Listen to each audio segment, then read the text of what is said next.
나는 전능하신 아버지 하나님 천지의 창조주를 믿습니다. 나는 그의 유일하신 아들 우리 주 예수 그리스도를 믿습니다.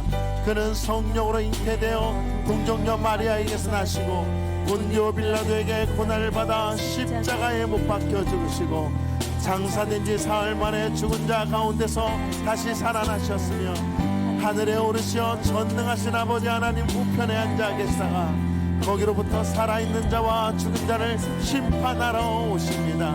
나는 성령을 믿으며 거룩한 공교회와 성도의 교제와 죄를 용서받는 것과 몸의 부활과 영생을 믿습니다. 아멘. 아멘. 오늘 우리 영광 되신 주님을 찬양합시다. 할렐루야. 우리 하나님께 영광의 박수를 올려드리겠습니다. 아멘. 아멘. 하나님 우리의 찬양을 받아 주시옵소서. 아멘.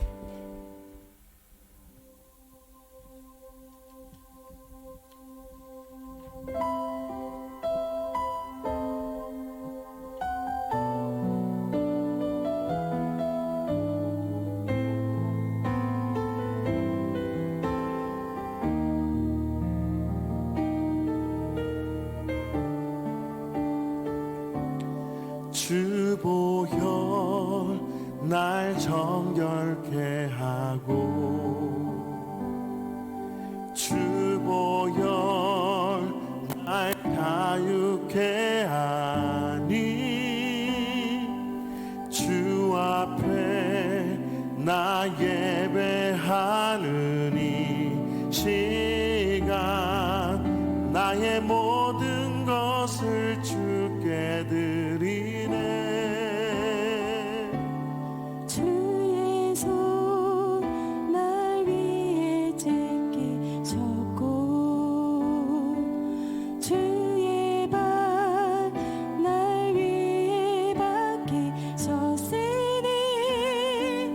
이제는 내가 사는 것이 아니요 오직 주를 위해 사는 것이라.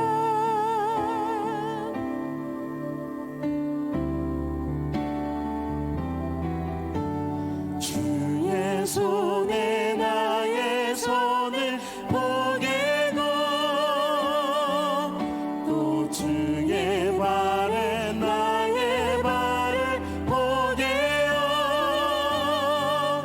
나 주와 함께 죽고 또 주와 함께 살리라.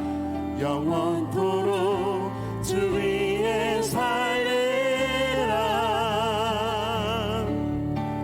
주의 손에 나의 손을 보게 도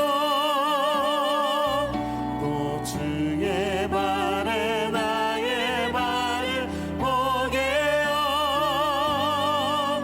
나 주와 함께 죽고 또 주와 함께 살리라. 영원토록 주 위에 살리라. 주 위에 살리라.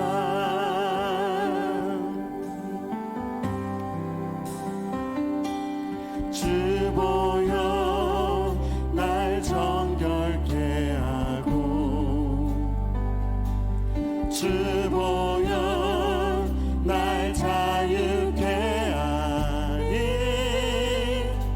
주 앞에 나 예배하는 이 시간 나의 모든 것을 주께 드리니 주의 손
사랑 예수 하나님의 값없는 은혜 예수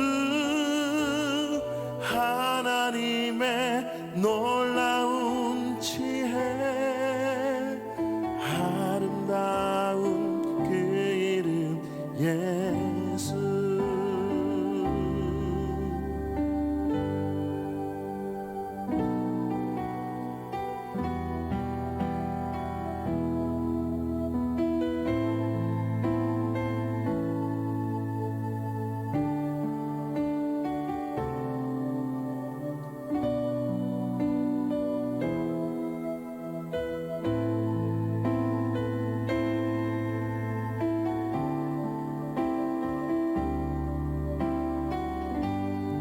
십자가를 참으시 십자가를 참으시 어린 양 예수 내 죄 씻어주시고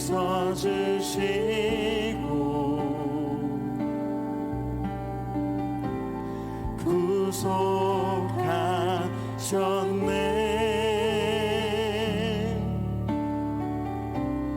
어둠을 물리치신 세상의 빛 예수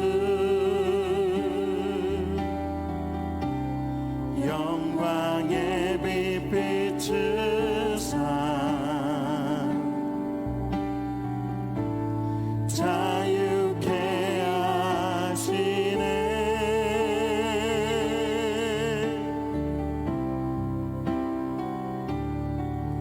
예수 하나님의 완전한 사랑 예수 하나님의 값없는 은혜 예수 하나님의 놀라운 지혜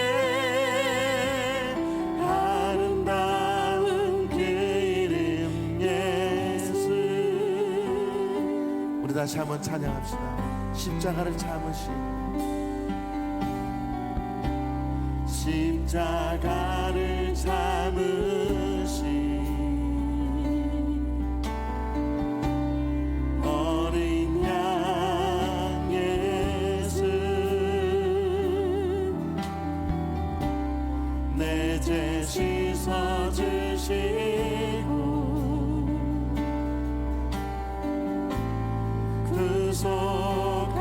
구속하셨네 어둠을 물리친 세상의 빛 예수 세상의 빛 예수 영광의 빛 비춘 우리 자유케 하셨습니다. 자유케 하시네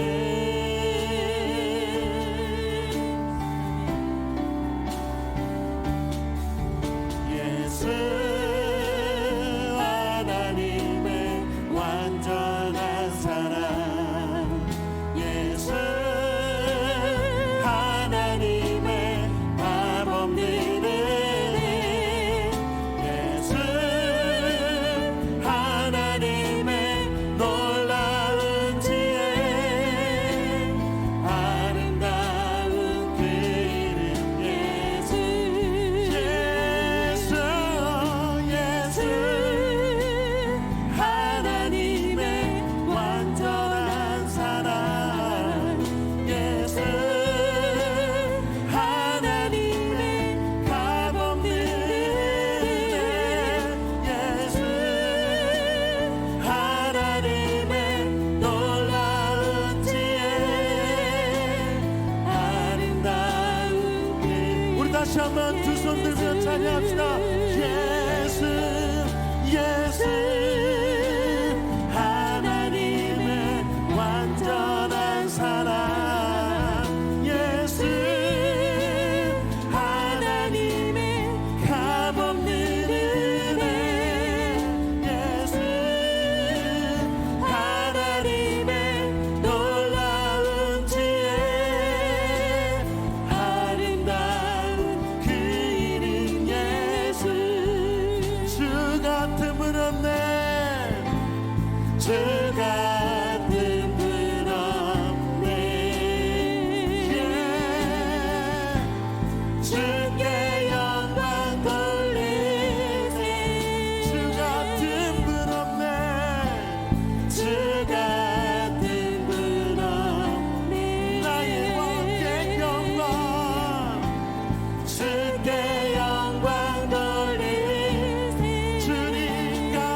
예수 하나님의 완전한 사랑 예수 하나님의 값없는 은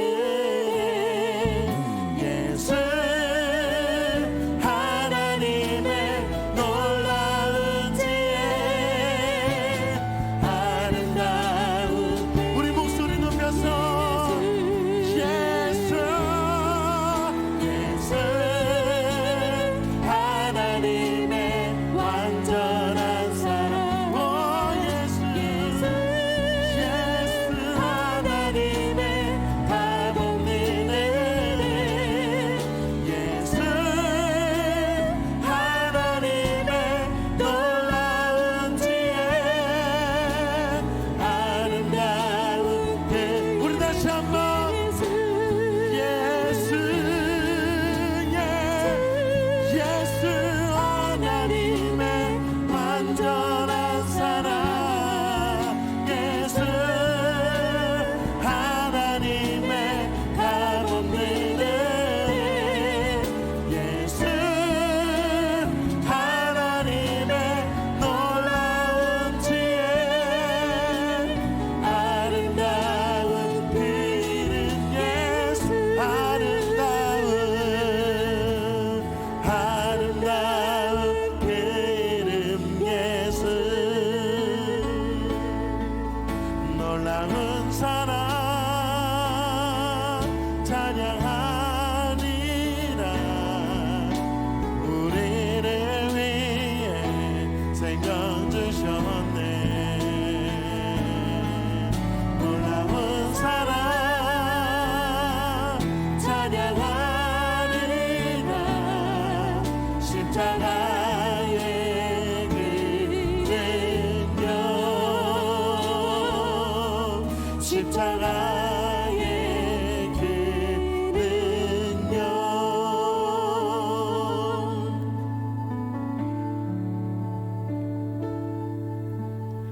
우리 죄 위에 죽으신 주 십자가 그 사랑 감사하네 날마다 주의 형상대로 변화되리라 십자가 우릴 새롭게 하리 우리 다시 한번 우리 위에 우리 죄 위에 죽으신 주 십자가 그 사랑 감사하네 날마다 주의 형상대로 변화되리라 십자가 우를 새롭게 하리 놀라운 사랑 찬양하리라 우리를 위해 생명 주셨네 놀라운 사랑 찬양하리라 십자가의 길은 놀라운 사랑 찬양하리라 우리를 위해 생명 주셨네 놀라운 사랑 찬양하리라 십자가의 우리 다시 한번 놀라운 사랑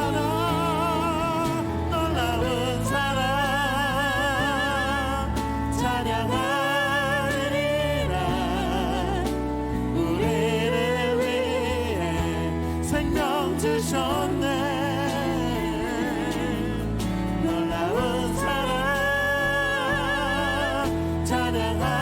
찬양하리라 십자가의 우리의 생명 살리신 주님 다시 한번 주님의 사랑 놀랍습니다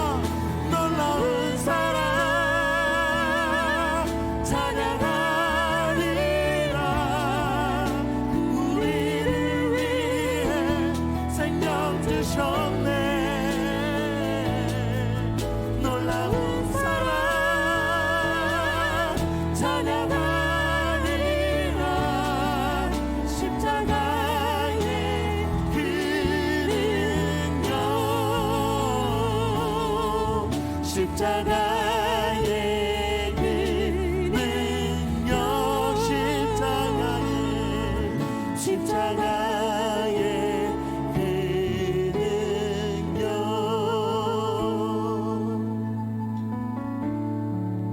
사랑의 주님, 오늘도 우리의 생명을 살리시며 우리를 구원해 주시는 아름다우신 주님, 오늘 우리의 예배를 온전히 받아 주시옵소서. 세상은 지금 흉흉하며 어지럽습니다. 코로나로 인하여서 전 세계적으로 큰 위험에 빠져 있으며 이 모든 것이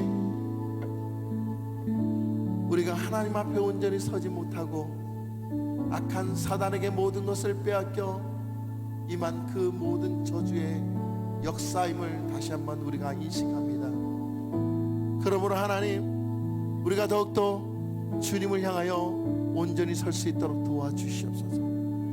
주님을 향하여 날마다 기뻐하며 주님이 또한 주님의 그 권세가 이 땅 가운데 다시 한번 도래되어 죽어가는 모든 생명들이 주님을 향하여 온전히 바로 설 수 있는 기회가 되게 하여 주시옵소서. 오늘도 우리의 찬송을 받으실 주님을 찬양하며 걸어가신 예수 그리스도의 이름으로 기뻐하며 기도드리옵나이다. 아멘. 아멘. 우리 함께 말씀을 보도록 하겠습니다. 오늘 우리에게 주시는 하나님의 말씀은 마가복음 13장 35절에서 37절 말씀입니다. 마가복음 13장 35절에서 37절 말씀을 우리 다 같이 한 목소리로 함께 성경을 봉독하도록 하겠습니다. 자, 성경책을 찾으시면 더 좋겠습니다. 그리고 다 찾으신 줄 믿고 함께 읽도록 하겠습니다. 시작. 그러므로 깨어 있으라. 집 주인이 언제 올는지, 혹 저물 때 일는지, 밤중 일는지, 닭 울 때 일는지, 새벽 일는지 너희가 알지 못함이라. 그가 호련히 와서 너희가 자는 것을 보지 않도록 하라. 깨어 있으라. 내가 너희에게 하는 이 말은 모든 사람에게 하는 말이니라 하시니라. 아멘. 아멘. 오늘 말씀의 제목을 따라 읽어보도록 하겠습니다. 고난주간의 긴밀한 메시지. 시작. 고난주간의 긴밀한 메시지. 예. 고난주간의 긴밀한 메시지. 저는 오늘 예수님의 생애의 마지막 고난주간에 있었던 사건들로 말씀의 은혜를 나누고자 합니다. 예수님께서 십자가에 달리시기 이전 일주일 동안 행하셨던 일들을 보면 사실 우리 삶에 실질적으로 필요한 지침이 있다고 말할 수 있습니다. 여러분 한번 생각해 보세요. 생애의 마지막을 준비하는 사람, 이제 죽을 날이 얼마 안 남았어요. 그렇다면 과연 그 사람은 그 남은 시간 동안 무엇을 준비하겠습니까? 여러분, 우리가 죽는 것도 잘 준비해서 죽어야 돼요. 사는 것도 잘 준비해서 살아야 되지만 죽음도 준비를 해야 된다는 거예요. 여러분들은 어떠한 죽음을 준비하고 계십니까? 세상은 아무렇게나 살고 험한 가운데서 하나님을 알지 못한 채 병들어서 그냥 죽고 아무것도 아닌 존재가 되겠습니까?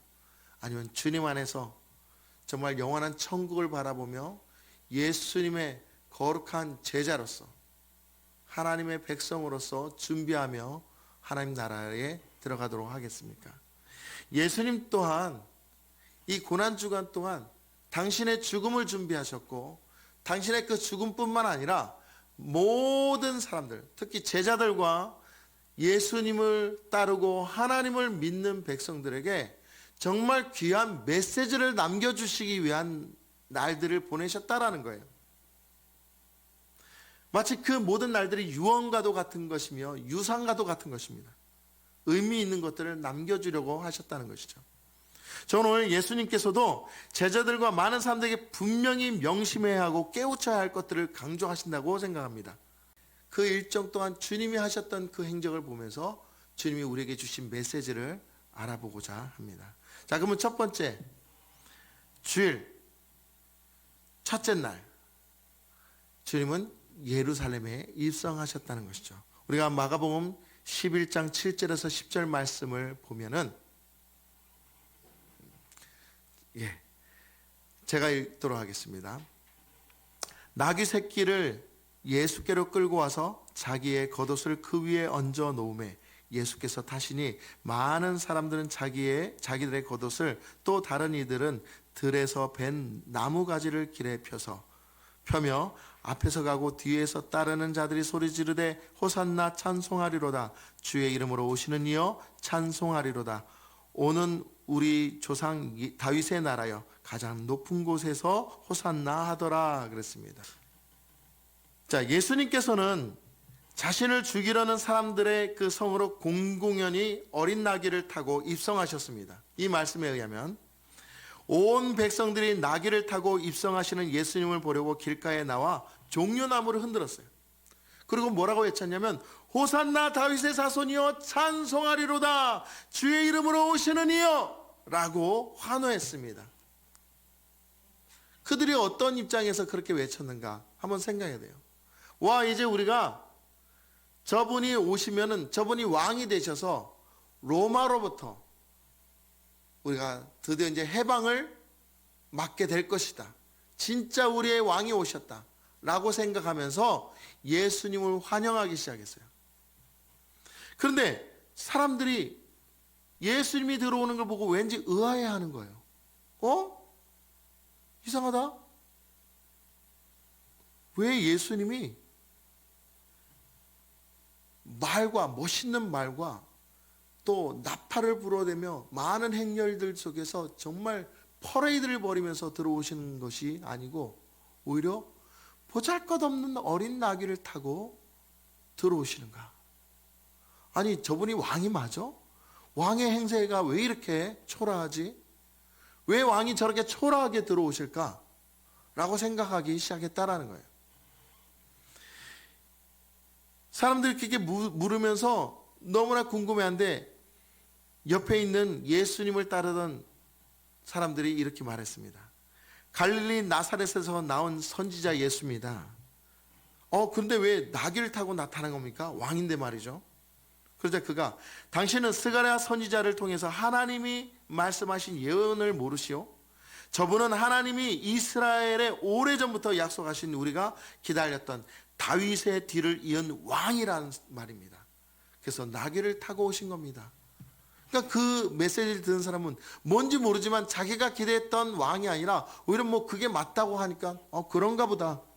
그렇지만 좀 이상하다 라고 생각하면서 흔들던 그 종려나무를 계속 흔들면서 맞이했다는 거예요.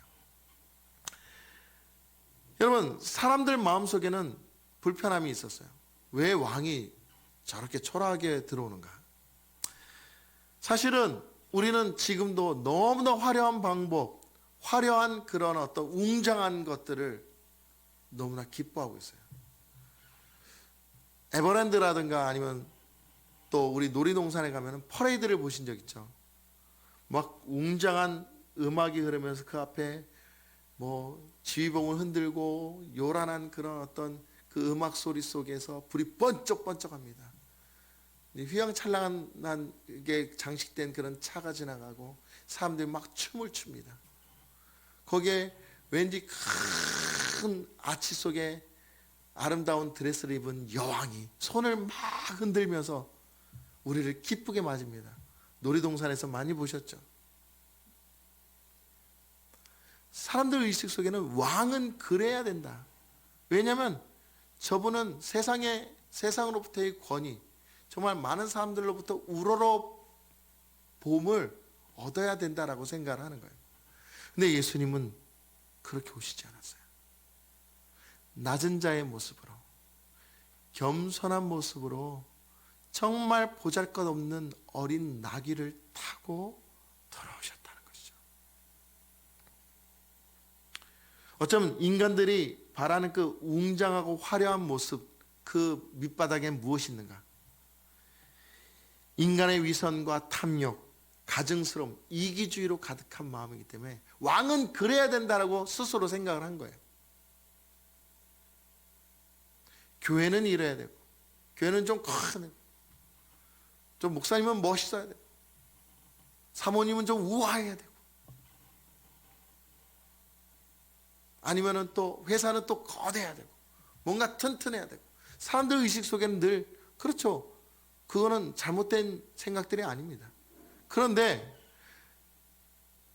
그런 모습 속에 정말 우리가 주님이 이 땅에 다시 오실 때 어떤 모습으로 오실 거라고 여러분들 생각하고 있냐는 거예요. 물론 이 땅에 오실 때 이 세상에 대해서 심판주로 오십니다. 그리고 우리에게는 구원의 주로 오십니다. 근데 구원의 주님으로 오시는 그분은 우리가 어떤 모습을 기대하며 맞이해야 된다는 거냐 말입니다.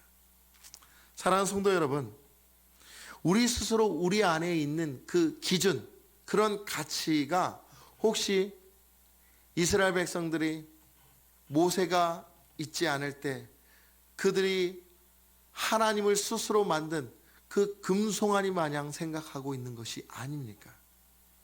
그냥 내가 생각하는 대로 내 모든 삶의 주인이 된다고 말하면서도 내 소원을 이루어주고 내가 바라보는 것들이 지금 당장 이루어졌으면 좋겠다라는 그런 우리의 우상으로 전락시키는 그런 하나님으로 생각하고 있지 않느냐는 것입니다. 여러분, 예수님은 분명 우리에게 나타나셨는데 그런 모습으로 나타나지 않으셨다는 것을 분명히 기억해야 됩니다. 어떻게 오셨습니까? 우리 때문에 죽기 위해 오셨다는 거예요. 오히려 더 초라하고 검소하고 겸손한 모습으로 오셨다는 거예요. 그리고 그분이 며칠 뒤에 끔찍한 십자가를 지고 채찍을 맞으며 피를 흘리며 당신이 지나가셨던 그 길을 다시 지나가게 되었다라는 것이죠. 예수님의 복음은 결코 웅장한 것이 아닙니다. 화려한 말씀으로 사람을 매료시키는 것이 아닙니다. 어쩜 여러분 세속적인 그 가운데서 우리가 기대하는 정말 우리가 감동받고 와 그랬으면 좋겠다라는 우리 그 기대 속에 자기가 원하는 자기가 그 말 들으면 시원해질 것 같은 그런 메시지로 오시는 주님이 아니라는 것을 분명히 기억해야 돼요. 오히려요 복음은 우리를 찌르고 우리를 아프게 하고 우리를 힘들게 하고 잔소리 같고 듣기 싫어할 만큼 견디기 싫은 그런 메시지로 올는지도 모릅니다. 아니 이미 그렇게 오고 있습니다. 그러다 보니까 많은 사람들이 그 복음의 메시지를 들으려고 하지 않고 오히려 듣지 않고 귀를 닫아버리고 자기를 유혹하고 자기를 넘어가게 하는 그런 세상의 소리, 마귀의 소리를 듣고 엉뚱한 곳으로 지금 나아가고 있다는 것을 우리는 분명히 기억해야 돼요. 사랑하는 성도 여러분, 대부분 하나님을 믿지 않는 사람들이 너무나 많은데 예수님의 십자가를 바라보지 않고 예수님의 그 진실한 복음의 소리를 듣지 않기 때문에 이 땅은 계속 어둠으로 변할 수밖에 없는 것이에요. 하나님의 진노가 왜 이 땅 가운데 그렇게 임한 줄 아십니까? 주님의 메시지를 듣지 않고 있기 때문입니다. 주님의 그 큰 경고를 듣지 않고 있기 때문에 저는 분명히 말씀드린 건 코로나가 바로 그런 영향이라고 말할 수 있다는 것이죠. 오늘 우리의 마음이 누구에게 어디에 뺏겼습니까? 탐심에 뺏겼습니까? 탐욕에 뺏겼습니까? 그렇다면 예수님의 그 마지막 첫 번째 메시지는 탐욕을 버리고 탐심을 버리고 주님처럼 예수님처럼 겸손하고 낮은 마음을 가져야 된다는 것에 우리가 집중하며 우리 또한 우리의 모든 것을 내려놓고 하나님께 귀 기울이며 주님의 음성을 따라 순종하는 우리 모두가 되기를 예수님의 이름으로 간절히 축원합니다. 여러분, 지금 누가 우리를 위해서 죽겠다고, 우리를 대신해서 죽겠다고 하는 사람이 어디 있습니까? 주님밖에 없습니다. 세상 사람들은 돈이면 다 된다고 하지만, 물질주의, 이기주의에 빠지고 있지만, 여기에 계신 우리 모두는 그런 가치를 이제는 좀 내려놔야 될 것 같아요. 경제적으로 아무리 어렵다, 힘들다, 못 살겠다, 여러분, 거기에 귀를 기울여서 마음을 빼앗기지 맙시다. 물론 힘듭니다. 어렵습니다. 그런데 놀라운 것은 우리가 지금까지 경험한 게 뭐예요? 어려워도 힘들어도 주님이 우리를 보호하시고 지켜주셨다는 거예요. 우리의 생명을 빼앗기지 않게 하셨고 반드시 돌파구를 허락해 주셨다는 것입니다. 우리가 그 믿음을 가지고 온전히 서시기를 간절히 소망합니다. 자, 두 번째, 월요일 날, 둘째 날입니다. 두 가지 사건이 있었는데요. 그것이 첫 번째 뭐냐면 열매 없는 무화과 나무를 저주하셨다는 거예요. 말씀을 보면 마가복음 11장 12절에서 14절 말씀 이렇게 말합니다. 이튿날 그들이 베다니에서 나왔을 때에 예수께서 시장하신지라 멀리서 잎사귀 있는 한 무화과 나무를 보시고 혹 그 나무에 무엇이 있을까 하여 가셨더니 가서 보신즉 잎사귀 외에 아무것도 없더라. 이는 무화과의 때가 아님이라. 예수께서 나무에게 말씀하여 이르시되 이제부터 영원토록 사람이 내게서 열매를 따먹지 못하리라 하시니 제자들이 이를 듣더라 그랬습니다.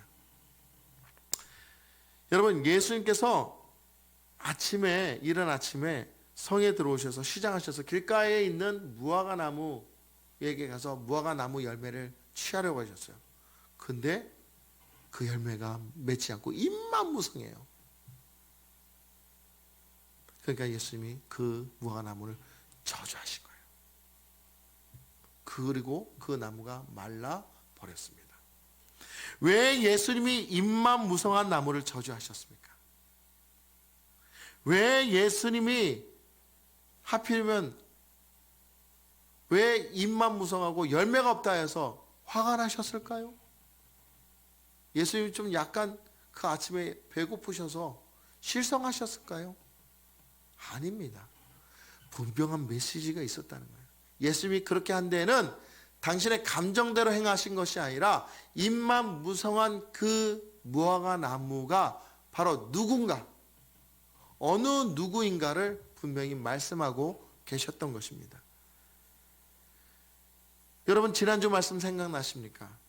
율법만 강조하던 레위인과 제사장이 진정 피 흘린 사람의 선한 이웃이 되었냐는 것이죠. 사실 그러지 못했습니다. 오히려 율법을 모르는 선한 사마리아인이 그 피 흘린 자의 이웃이 되어서 그를 도와줬다 그랬어요. 이와 같은 거예요. 그러니까 잎만 무성하다는 것은 알기는 정말 많이 알아요. 지식적인 것도 많이 알고 있어요. 말씀도 많이 알고 있어요. 또한 교회에서 어떻게 행해야 할지 많이 알고 있어요. 그런데 실질적으로 주님이 원하시는 삶을 살지 못하고 있다는 거예요. 여러분, 천국에 가면 대학 교수님이 우대를 받겠습니까?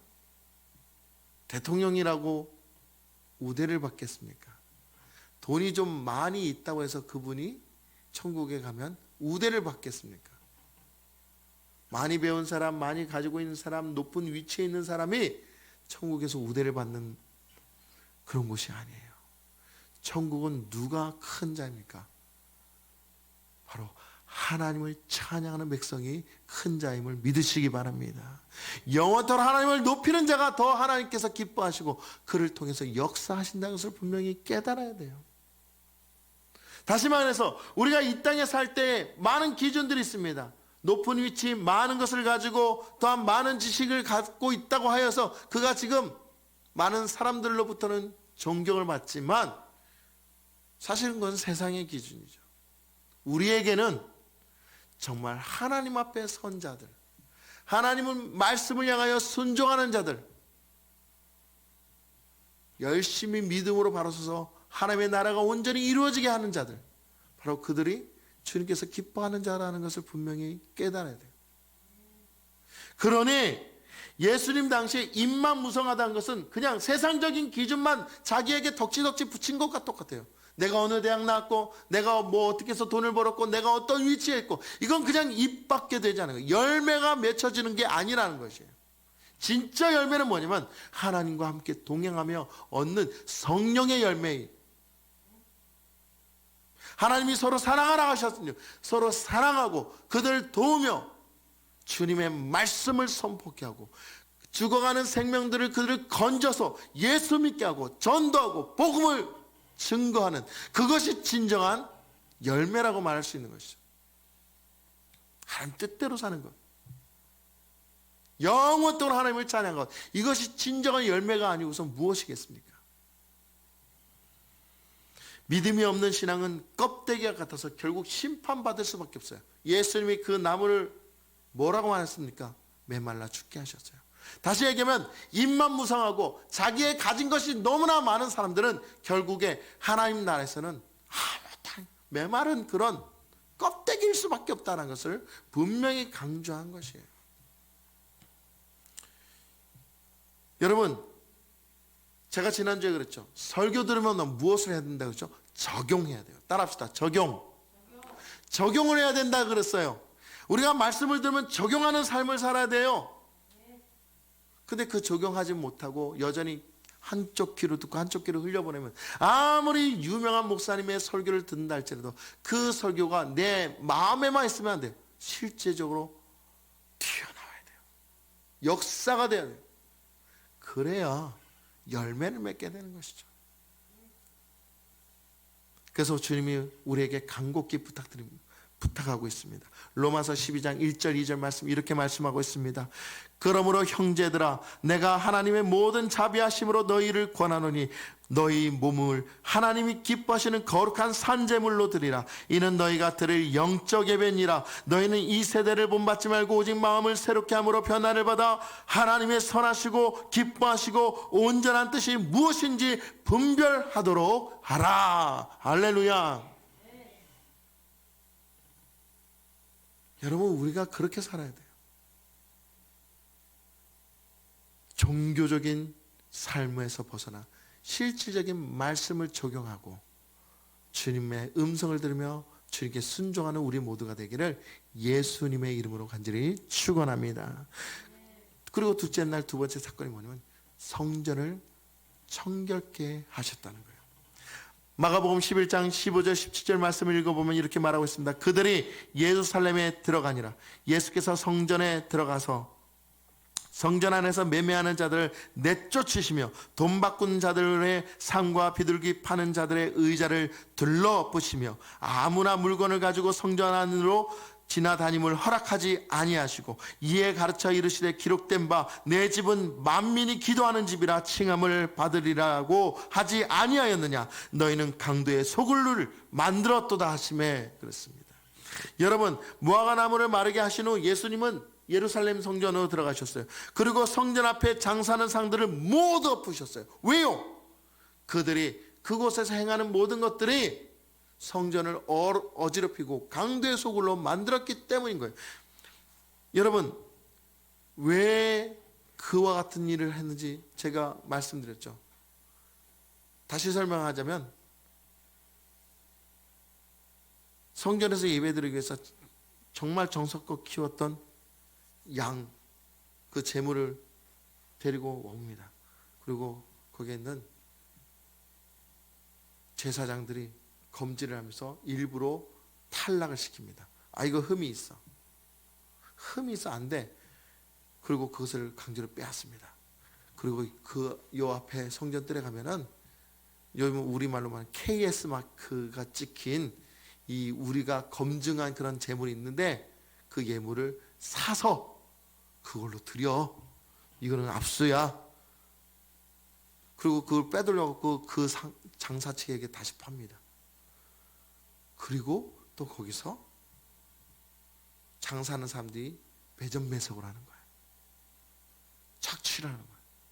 그러니까 성전이 돈을 벌기 시작하고 장사치들이 돈을 벌기 시작하고 돈 바꾸는 자들이 막 신이 났습니다. 정말 하나님께 나와야 할 그 성전이 더러운 장사치들에 의해서 강도의 소굴로 변해버린 거예요. 그러니까 예수님이 이 돈 바꾸는 자들의 상을 엎으시고 비둘기 파는 자의 의자를 둘러엎으시니 막 동물들이 이리저리 뛰고 난리가 났습니다. 사람들이 막 이게 뭐냐고 막 떨어진 동전을 주스려고 아우성입니다. 이 모습이 무엇을 풍자하고 있습니까? 풍자가 아니에요. 실제적으로 그렇죠. 그런데 지금 오늘 교회의 모습이 그렇습니다. 하나님을 믿는 백성들의 모습이 그렇습니다. 복음으로 바로 서야 될 이 나라의 모습이 바로 이와 같다라는 거예요. 어느 교회를 지칭하여 잘못됐다 얘기하는 것이 아니라 지금 우리 마음의 성전 자체가 지금 이미 강도의 소굴로 변해버렸다는 거예요. 주님의 말씀이면 됨에도 불구하고 주님의 말씀보다 더 귀한 게 세상의 가치라고 생각하며 자꾸만 세상의 경제를 따라가고 세상의 이치를 따라가는 그런 어리석음에 빠져 있다는 것과 똑같다는 거예요. 주님이 왜 그러셨습니까? 성전은 만민이 기도하는 집이었기 때문에 오직 주님만 계셔야 되고 오직 거룩함만 존재해야 되는 거예요. 근데 거기에 잘못된 하나님을 속이고 사람들을 속이는 어리석은 거짓된 죄악들이 무성했다는 거죠. 내가 하나님을 잘 믿는다 그랬어요. 주일날 말씀을 잘 듣고 우리가 선포하며 나갑니다. 근데 세상 가운데 나가면 우리가 어떻습니까? 다시 예전과 똑같아집니다. 살던 대로 사는 거예요. 제가 정말 안타까운 게 뭐냐면은 성범죄가 일어나면 어느 교회 목사가 벌인 성범죄, 어느 교회 장로가 부동산 사기, 돈을 착취하고 뭐 이런 얘기 들으면 정말 마음이 아파요. 저도 조심해야죠. 저도 건장한 남자이기 때문에 조심해야 되겠죠. 세상의 잘못된 기준에 속아서 자꾸만 넘어가는 거예요. 우리가 하나님의 그 거룩한 성전 되지 못하기 때문에 계속적으로 물질의 탐욕적인 것에 속아 넘어가고 있어요. 이단에 왜 빠진다고 했습니까? 탐욕 때문에 빠진 거예요. 주님의 말씀이면 되는데 탐욕 때문에 자신이 망가지는 것도 모르는 거예요. 예루살렘 성전은 결코 거룩한 성전, 기도하는 집이 되어야 되는데 주님은 그것을 참을 수가 없어서 다 뒤집어 버린 거예요. 주님이 마지막 때 왜 이렇게 보여주셨습니까? 얘들아, 너희가 마지막 때 되면은 예배 드리는 것 같아도 제대로 예배 못 드려. 너희 마음 자체가 더러워졌고 너희 마음 자체가 세상에 빼앗겼기 때문에 너희가 정말 나에게 집중하지 못할 수 있어. 다 엎어버려야 돼. 다 뒤집어 버려야 돼. 너의 마음을 다 뒤집어 버려야 돼. 입만 무서워하면 메말라 죽을 수밖에 없어. 다 뒤집어 엎고 다시 처음부터 시작해. 나만 봐. 나만 봐. 내가 하는 음성을 잘 들어야 된다. 특히 이 마지막 때 주님이 그렇게 강조하고 계신 거예요. 고린도전서 3장 16절 17절 말씀 너무나 잘 아는 말씀이죠.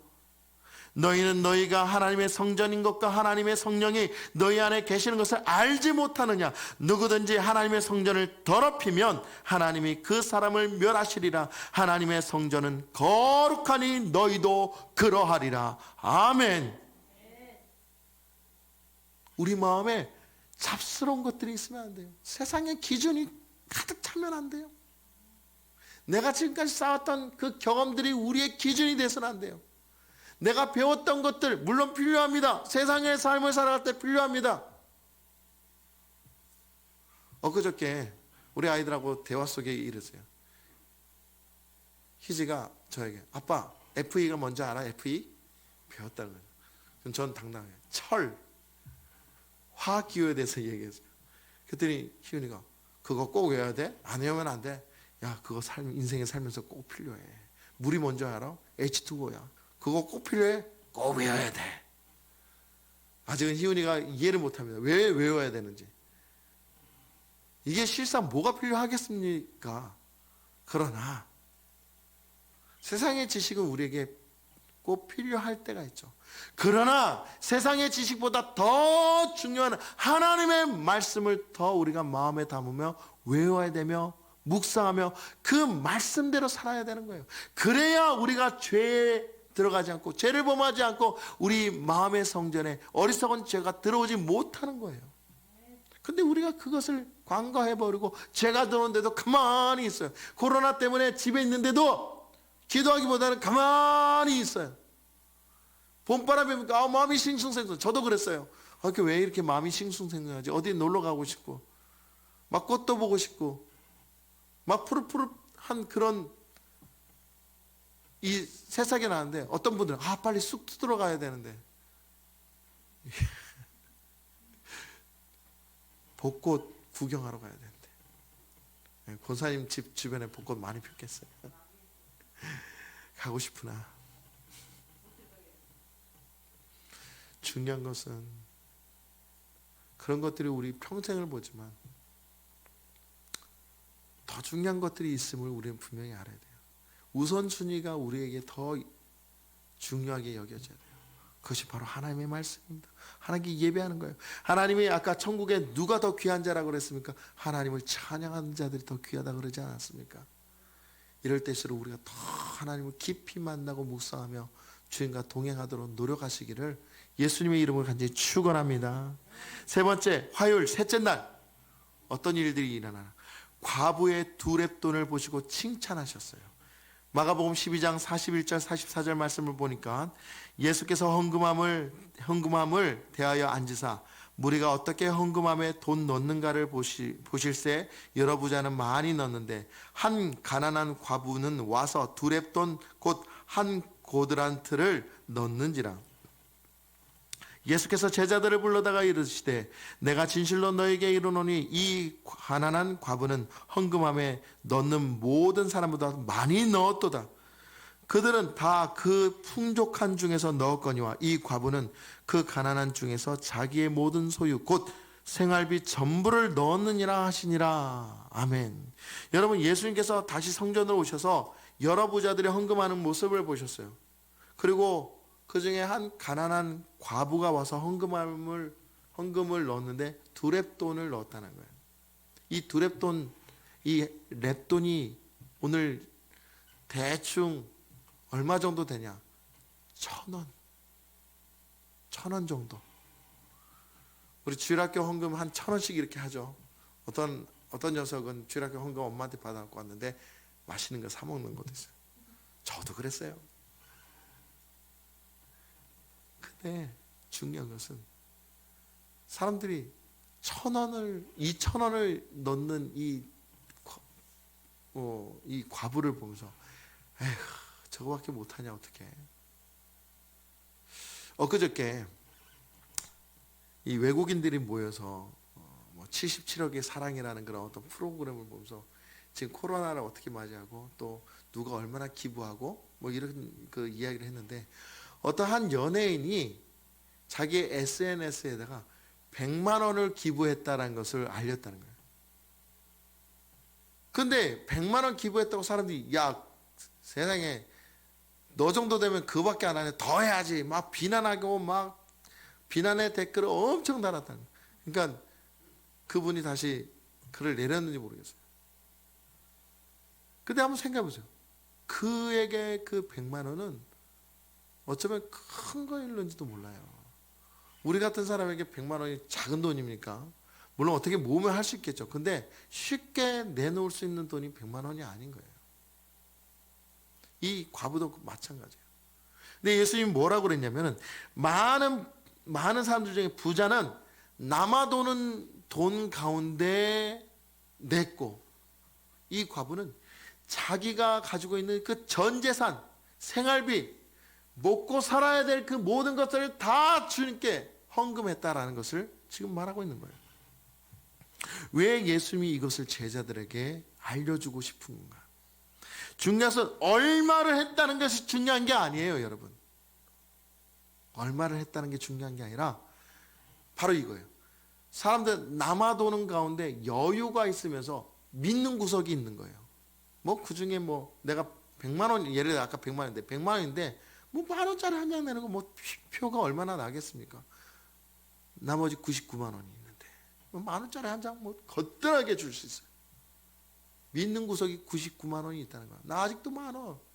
근데 이 과부는 아무것도 없는 거야. 이 돈 내면은 우리 아이들하고 함께 먹을 이 저녁거리 그냥 드려요. 그럼에도 불구하고 주님께 드립니다. 과부는요, 자신의 그 이후의 모든 삶을 주님께 다 드려버린 거예요. 하나님, 나 먹고 살 거 없어요. 그런데도 제가 주님께 감사해서 이 예물을 드려요. 하나님, 이후의 삶은 주님께 온전히 의탁합니다. 주님께 맡겨드립니다.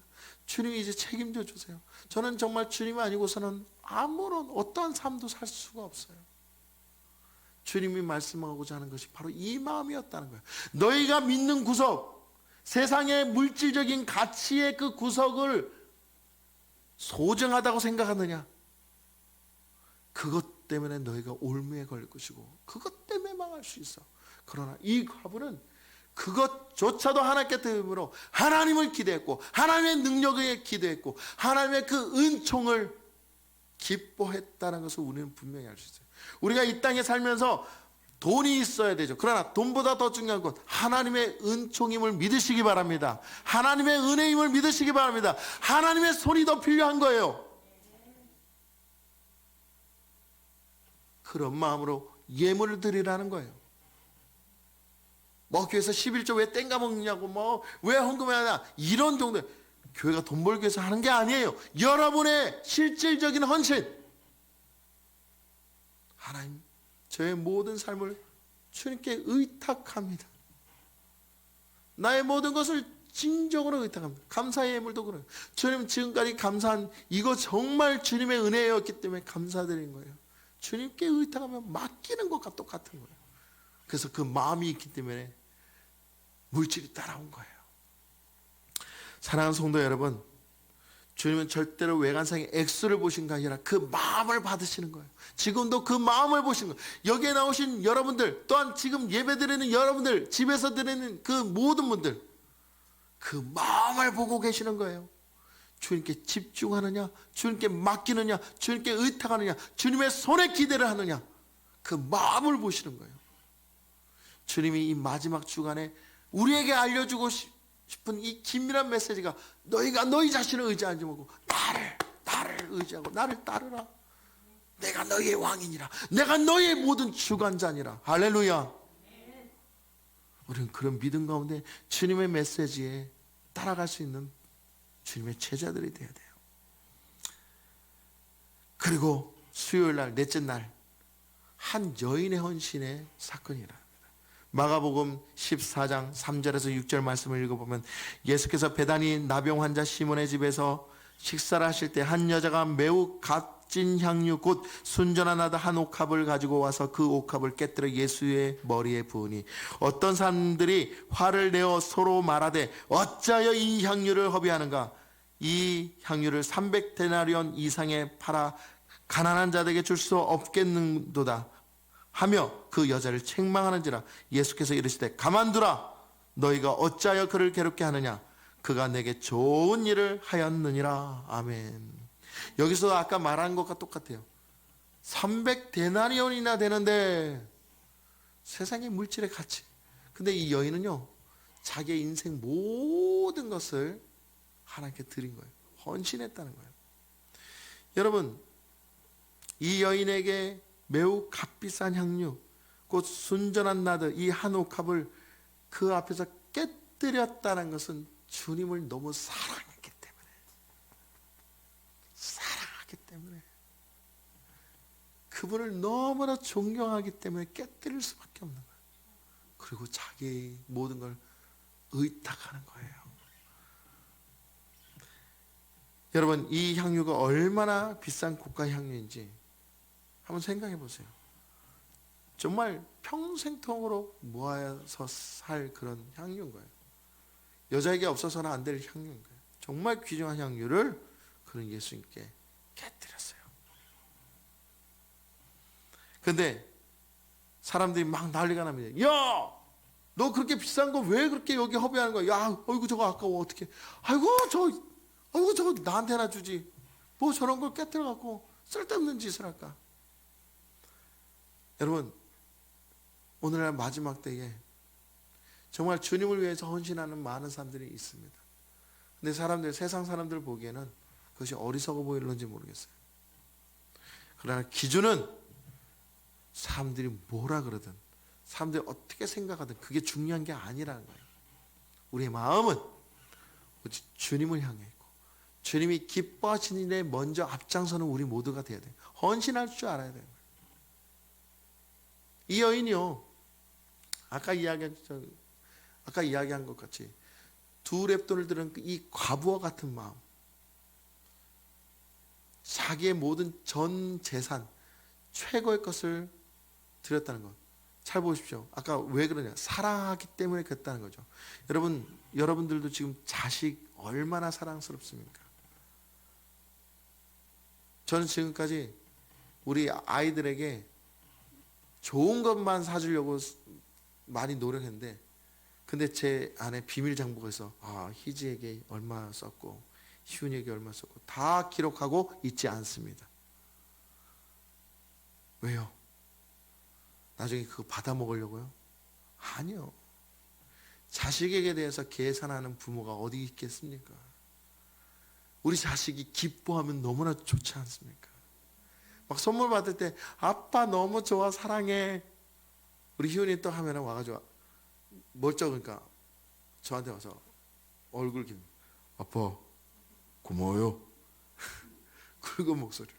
그러면 전 기분이 너무 좋아요. 우리 딸은 막 아빠 막 춤을 춰요. 너무 좋아요. 주님도 그런 거예요. 우리 마음을 받기를 원하세요. 마음을 다한 예배를, 마음을 다한 헌신을 지금 받기를 원하시는 거예요. 마지막 때에 우리가 마음이 없는 형식적이고 종교적인 의식, 그런 예배를 얼마나 많이 드리고 있습니까? 하나님은 지금 깨우치기를 원하세요. 이제 마지막 때가 왔는데 너희들 깨어나야 돼. 죽음의 때가 왔는데 너희들 깨어나야 돼. 깨어나려면 먼저 귀를 열어 너의 마음을 내게 내놓으며 내 음성을 들어야 된다. 긴밀한 메시지가 있는 거예요.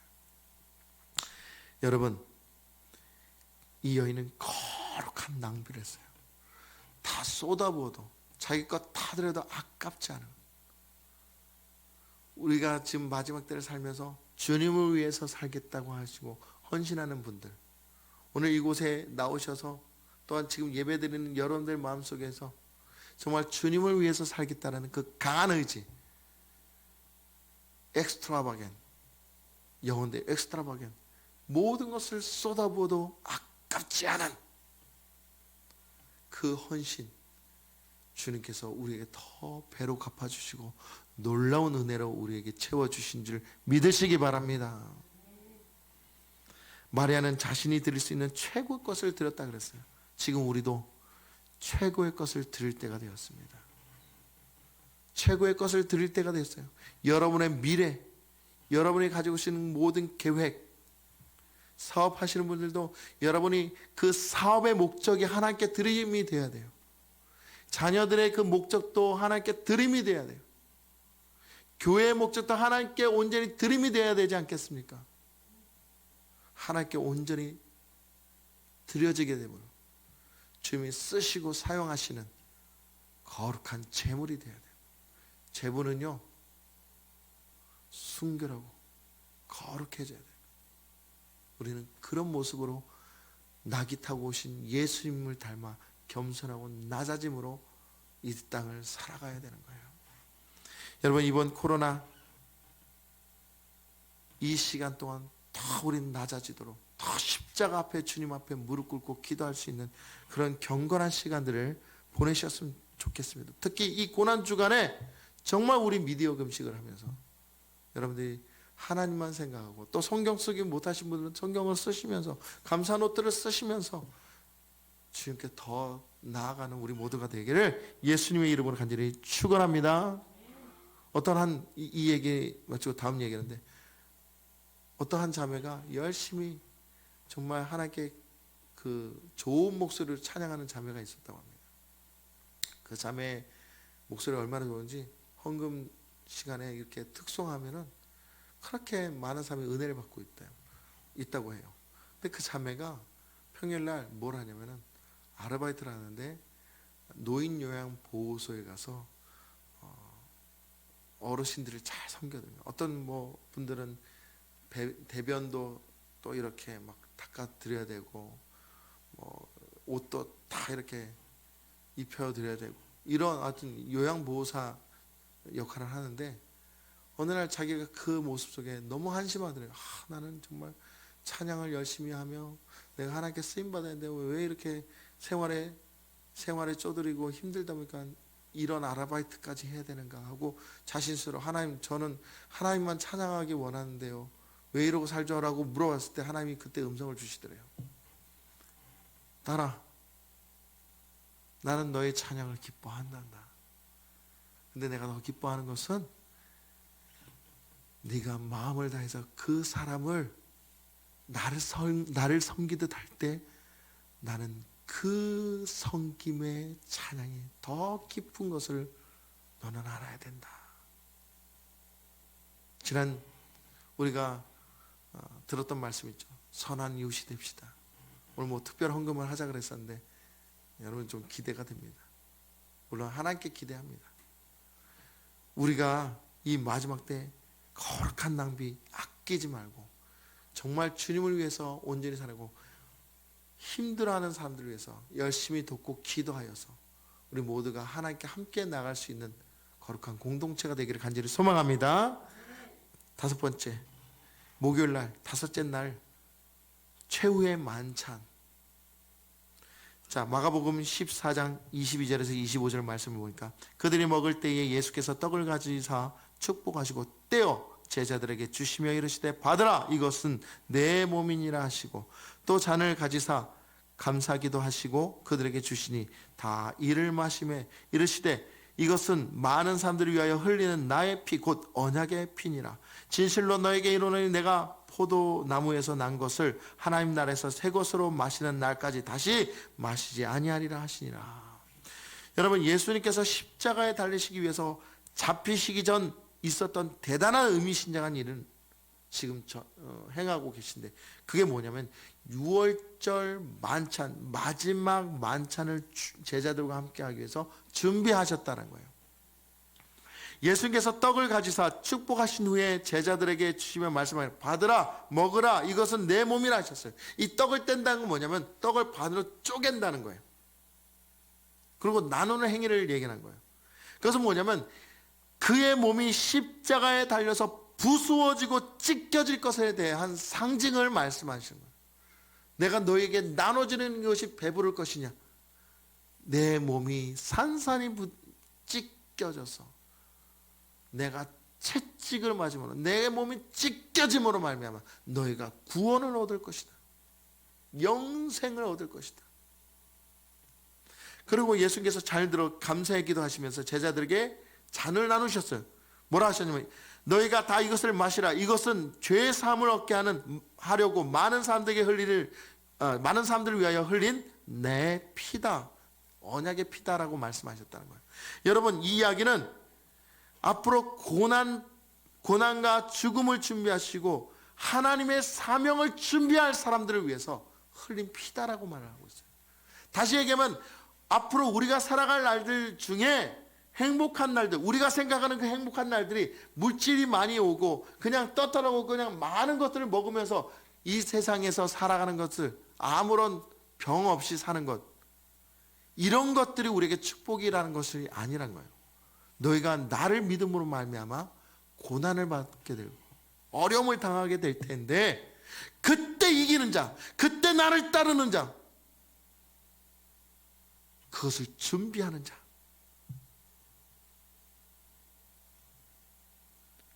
이 피로 말미암아 언약을 맺을 것이고 거룩하고 정결함을 얻게 될 것이다 라고 말하고 있는 거예요.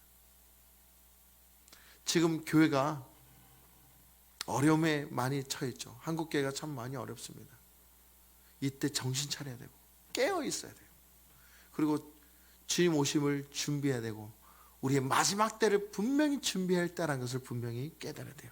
여러분, 주님이 당하실 고난, 그 죽음을 준비하신 것처럼 우리도 지금 마지막 때를 준비해야 될 때가 됐다는 거예요. 시기가 왔다는 거예요. 우리 여기 계신 분들 모두가 정말 열심히 하나님 말씀 앞에 서도록 노력해야 돼요. 우리 자녀들 주님이 언제 오실는지 모르지만 지금 하고 있는 공부 열심히 해서 하나님께 쓰임 받겠다라고 하는 그 강한 의지를 가지고 열심히 공부해야 되는 거예요. 열심히 찬양해야 되는 거예요.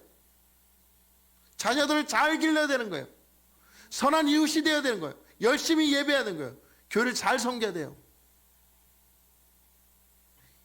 하나님께서 준비하게 만들어 주신다는 거예요. 성찬을 통해서 주님과 함께 동행하는 마지막 때를 깨어 준비하는 자들이 되어야 됩니다. 여러분, 코로나19를 통해서 어떻게 깨어 있어야 된다고 생각하십니까?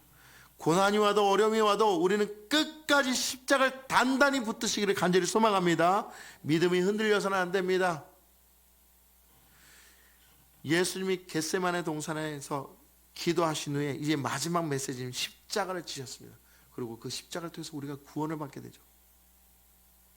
중요한 것은 우리는 그분을 위해서 구원받은 존재가 되는데 그 구원받은 존재가 되려면 반드시 우리는 준비해야 됩니다. 지금 우리 준비해야 됩니다. 그러므로 말씀을 계속 우리 입술에 흘러나오게 되고 하나님을 찬양하는 게 계속 우리 입술에서 흘러나오도록 해야 돼요. 건드려도 예수, 예수님 찬양, 이런 믿음의 삶이 우리에게 계속 진행되어야 돼요. 이것이 준비하는 거예요. 마가복음 13장 35절 37절 오늘 말씀입니다. 우리 다 같이 한번 읽어보도록 하겠습니다. 다 같이 시작. 그러므로 깨어있으라. 집주인이 언제 올는지 혹 저물 때일는지 밤중일는지 닭 울 때일는지 새벽일는지 너희가 알지 못함이라. 그가 호련히 와서 너희가 자는 것을 보지 않도록 하라. 깨어있으라. 내가 너희에게 하는 이 말은 모든 사람에게 하는 말이니라 하시니라. 아멘. 주님이 분명히 깨어있기를 원하십니다. 잠을 자지 말라는 게 아니라 영적으로 깨어있으라는 거예요.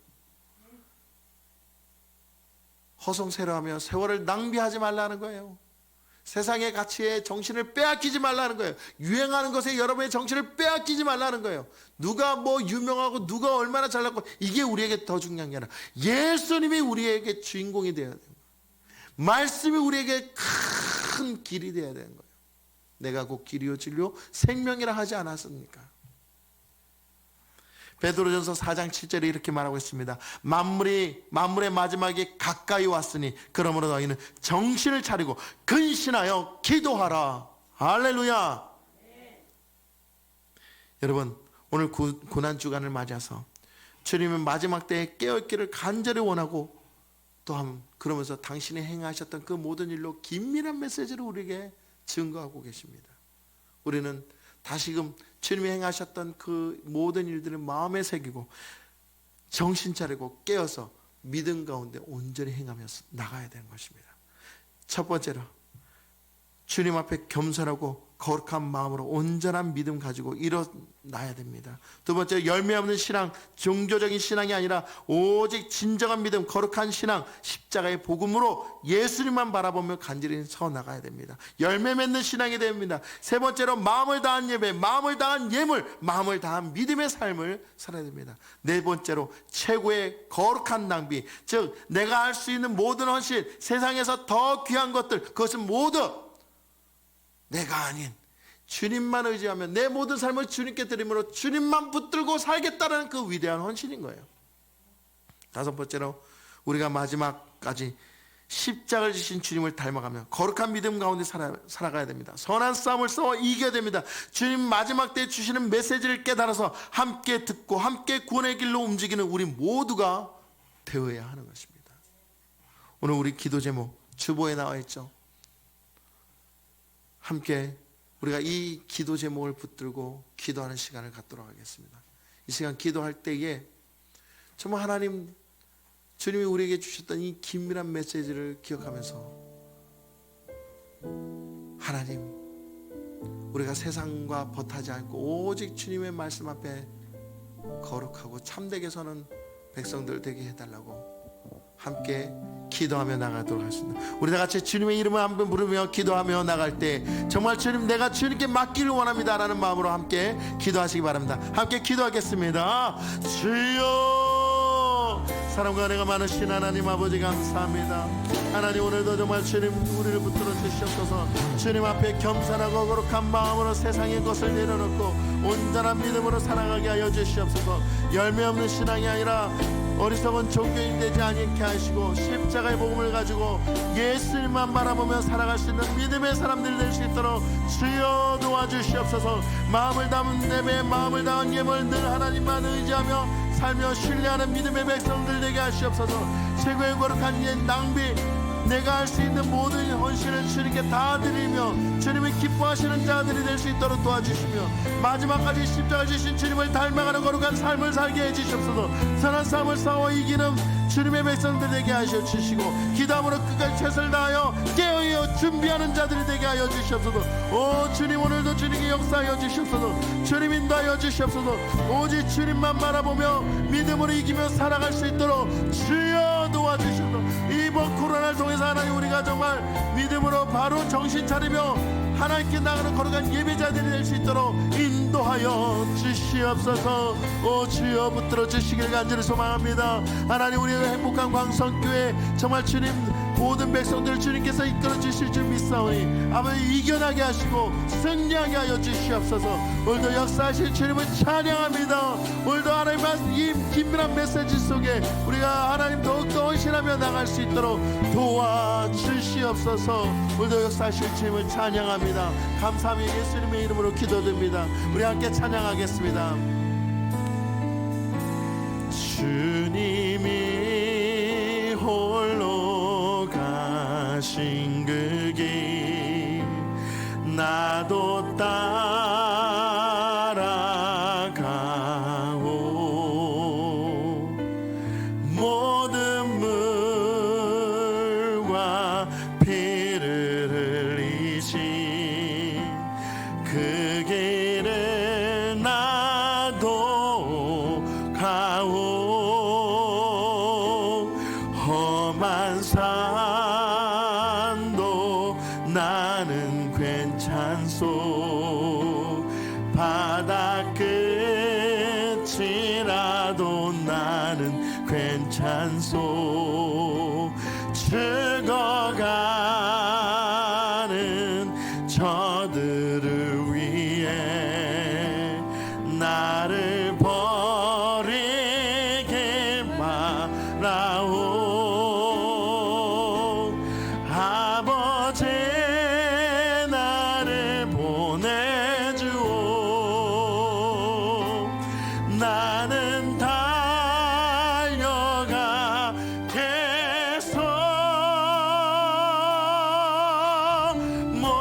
목숨도 아끼지 않겠소. 나를 보내주오.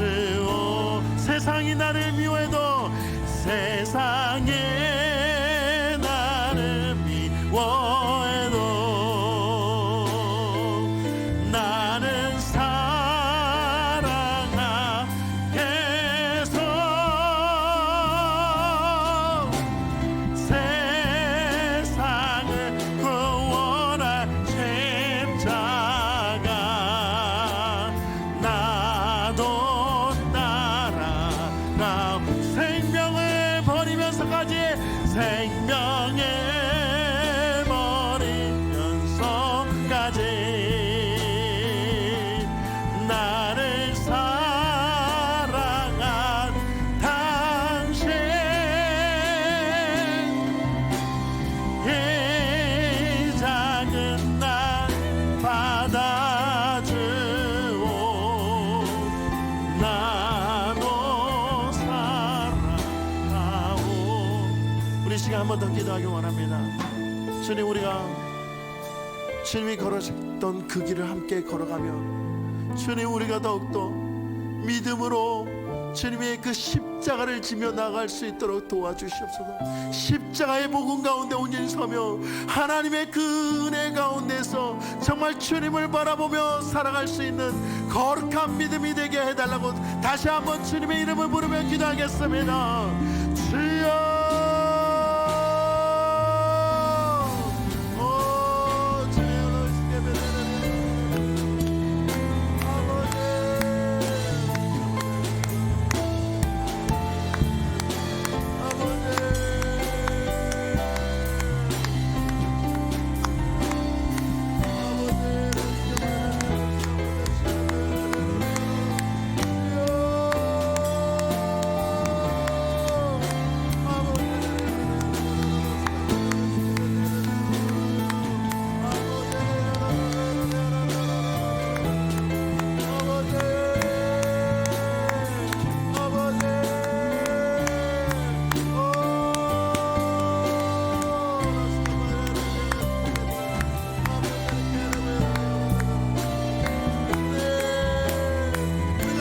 주님의 십자가를 지게 하여 주님께 진정으로 헌신하는 자가 되게 하여 주시옵소서.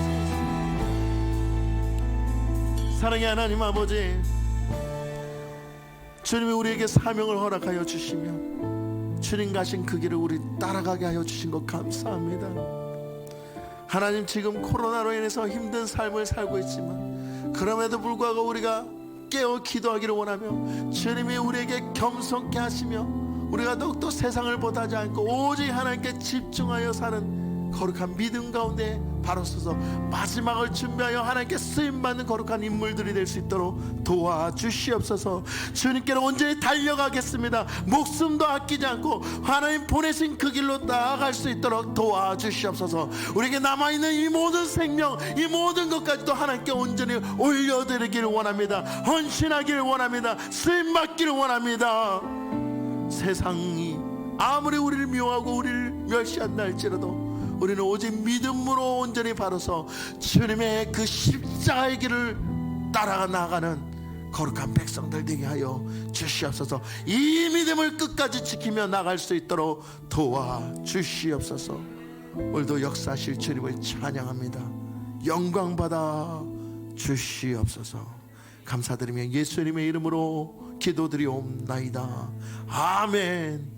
지금은 우리 구주 예수 그리스도의 은혜와 하나님 아버지의 극진하신 사랑과 성령님의 감화감동 교통역사 충만하신 은혜가 오늘도 우리에게 사명을 허락하시며 주님의 그 긴밀한 메시지를 통하여 이 마지막 때를 잘 준비하며 깨어있기를 원하시는 그 주님께 순종하여 나가기를 원하는 우리 모든 사랑하는 백성들과 가정들과 우리 자녀들과 우리 행복한 광성교회 위에 이제로부터 영원토록 함께 계시기를 간절히 축원하옵나이다. 아멘.